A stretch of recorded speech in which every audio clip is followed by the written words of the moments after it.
Mexico voted for their new president with hope for real change. And when he takes office in December, AMLO as the president-elect is known will have to please those who voted for him. That includes standing up to Trump. López Obrador, often called by his initials AMLO, told a Mexican television network that Trump's tweet was very respectful and that Mexico was never going to disrespect the U.S. government because we want them to respect us. Do these communications mark an end to the tensions that have come between the countries since Trump's presidency? In reality, Mexico has always been respectful of Trump and the U.S. government. In fact, in the eyes of many Mexicans, Mexico has been too respectful. These tensions were not started by Mexico, but were sparked by repeated comments by the U.S. president that were offensive both to Mexico and Mexican nationals everywhere.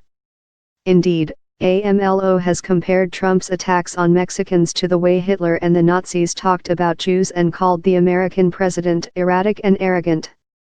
AMLO's critics and much of the international media have portrayed AMLO as a populist, similar to Trump both for his populism and his personality. For some, one is an economic elite of the far right, while the other is a representative of the nefarious Latin American New Left. In critics' eyes, this is best symbolized by the late Venezuelan President Hugo Chavez. Yet this is a false equivalency. Though we must wait and see what type of president AMLO will be in action, the president-elect seems best understood as a pragmatic nationalist who has expressed clearly that he will govern for all Mexicans, rich and poor, seeking a national reconciliation. We also must wait and see what type of relationship the United States and Mexico will eventually have with Trump and AMLO as their presidents. Both men recognize a need to renegotiate NAFTA, with the aim of benefiting their respective countries. In these negotiations, new tensions are sure to surface. But the main question in the new era of AMLO and his party, Morena, will be whether Mexico-U.S. border security and anti-narcotics cooperation will maintain the close cooperation established over the past 12 years. It currently seems unlikely that under AMLO, Mexico will maintain its current drugs and security policies which have come to ally closely with U.S. anti-narcotics policies and hemispheric security interests. It is difficult to see AMLO continuing his predecessor's security policies and anti-immigration efforts on Mexico's southern border.